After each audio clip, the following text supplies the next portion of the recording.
Alright guys, welcome back. So today we're looking at 3.3, the derivatives of your trig functions. So this is where things start getting a little more interesting with our derivative problems, not because these are necessarily harder than the exponential or log derivatives or that they're harder than any of the other polynomial derivatives, just that there's now getting to the point where there's starting a lot more because there's 6 different trig functions, therefore there are 6 different derivative rules. So the left-hand column right there, you have your basic f of x function where it's sine, cosine, tangent, cotangent, secant, and cosecant of u, where again, u is a differentiable function of x. And then the derivatives, you're seeing u prime there is multiplying in front of, and then a trig function gets altered. So like sine becomes cosine, cosine becomes negative sine, tangent is secant squared, cotangent is negative cosecant squared, secant is secant tangent, and cosecant is negative cosecant cotangent. Why they become this way, again, you kind of have to look into a little bit more of the proof behind like your limit definitions, at least for sine and cosine. The rest of them, tan, cotangent, secant, and cosecant, you can kind of show that by rewriting them as tangent being, for example, sine over cosine, and then doing the quotient rule, you'll find you're going to get secant squared when you do that. And then same thing for the other ones. So the biggest key is you're taking the derivative of u. Now, I'm not going to have enough examples to go through one of every single one of these trig functions. We'll go through a couple of them. And just simply, again, you're applying the same rules, just don't forget what it becomes when you do your derivative. You're still doing the derivative of the angle, that's the most important part there, or I guess one of the most important parts, and then the actual how the trig function is altered. So here our function is f of x is sine of 6x cubed. So our derivative, well, the derivative of the angle would be 18x squared, and then sine becomes cosine. Angle never changes. So it has to stay that same angle, 6x cubed, throughout the entire problem. That part will never, ever change. Whereas if I have cosecant of 9x to the fourth, again, we do our derivative. First thing to remember is any derivative of any trig function that begins with the letter c, whether it's cosine, cotangent, or cosecant, you get a negative derivative.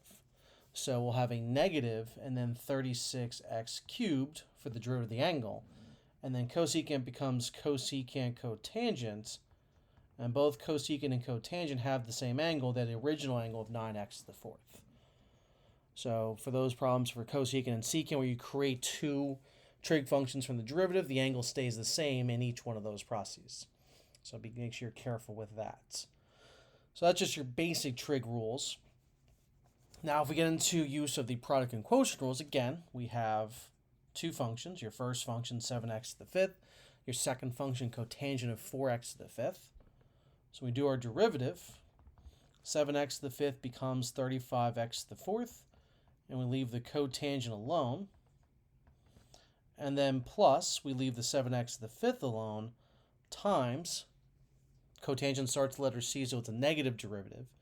Negative 20x to the fourth for the derivative of the angle, and then cotangent becomes cosecant squared of that angle.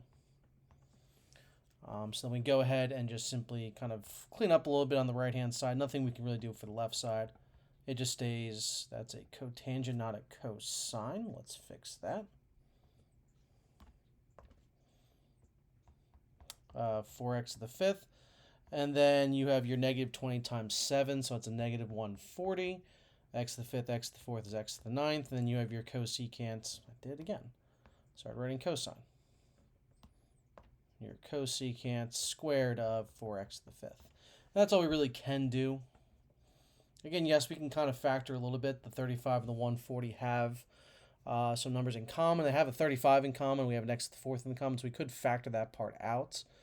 But beyond that, there's nothing else we can really do with this. So we're just going to leave it as this separate expression right here. Quotient rule. So again, we do our low d high minus high d low over low low. So our low d high would be secant 8x squared is our low. D high would be 54x to the eighth minus our high, 6x to the ninth minus 5, d low. Derivative secant, well, in general, derivative trig function is the derivative of the angle, 16x. And then secant becomes secant tangent for its derivative. And kind of fitting in there. It's tangent 8x squared there. Kind of squished on the right side. I'll make sure I clean it up when I write the final results. And all over the low, low, so all over the bottom squared. Now, This is not going to happen for every single quotient rule. It's not going to happen for every single trig quotient rule, even involving secant. But for the quotient rules involving secant and cosecant, where the trig function secant or cosecant is in the denominator, you will find that term appears everywhere, and we can reduce it by dividing out the secants from every single term. And the reason why this occurs is because secant yields secant tangent, or cosecant yields cosecant cotangent for the derivative, so you don't lose the original trig function then technically. So if it was on the bottom, where then it's then low being squared, it will cancel out in every single piece. So we're left with 54x to the 8th, nothing else to happen there, minus, it doesn't really matter how we write this. I'll put the 16x first, and then the 6x to the 9th minus 5, and then the tangent of 8x squared. As long as all three of those pieces are multiplied together, it's not really going to matter. And it was being squared on the bottom, so now there's just a single secant term.